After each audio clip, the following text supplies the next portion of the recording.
Virus की महामारी से जूझ रहे भारत में दुनिया के सबसे बड़े टीकाकरण अभियान की शुरुआत मकर संक्रांति को हो सकती है। केंद्रीय स्वास्थ्य मंत्रालय ने मंगलवार को यह संकेत दिया कि आगामी 14 जनवरी से देश भर में एक साथ पहला वयस्क टीकाकरण कार्यक्रम शुरू किया जा सकता है। पूर्वाभ्यास से मिले आंकड़ों के आधार पर मंत्रालय तैयार है। हालांकि टीकाकरण का आखिरी निर्णय सरकार को लेना है। वहीं मंत्रालय की प्रेस कॉन्फ्रेंस में केंद्रीय स्वास्थ्य सचिव राजेश भूषण ने कहा, देश में कोविशील्ड और कोवैक्सीन टीकों के आपातकालीन इस्तेमाल की अनुमति 3 जनवरी को दी गई। अनुमति की तारीख से 10 दिन में टीकाकरण शुरू किया जा सकता है। मंत्रालय की तैयारियां पूरी हो चुकी हैं। उन्होंने कहा, देश में 2 अलग-अलग चरणों में टीकाकरण का पूर्वाभ्यास किया जा चुका है। पहले चरण के तहत 4 राज्यों के 7 जिलों में पूर्वाभ्यास किया गया। वहीं दूसरे चरण में 125 जिलों के 286 केंद्रों पर पूर्वाभ्यास किया गया था। भूषण ने कहा, पूर्वाभ्यास के दौरान कोई बड़ी खामी नजर नहीं आई है। इन्हीं प्रतिक्रियाओं के आधार पर यह कहा जा सकता है कि स्वास्थ्य मंत्रालय अब टीकाकरण को लेकर पूरी तरह से तैयार है।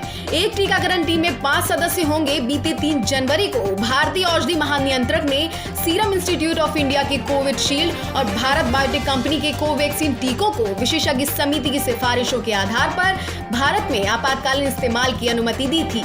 वहीं स्वास्थ्य मंत्रालय ने देश में 4 प्राइमरी वैक्सीन स्टोर बनाए हैं। ये करनाल, मुंबई, चेन्नई और कोलकाता में हैं, जहां सबसे पहले टीका पहुंचेगा।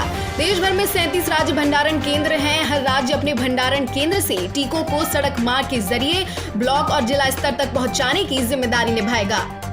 वहीं स्वास्थ्य सचिव ने बताया कि टीकाकरण शुरू होते ही किसी भी स्वास्थ्य कर्मचारी और अग्रिम मोर्चे के कर्मियों को कोविन वेबसाइट पर जाकर पंजीयन कराने की जरूरत नहीं है।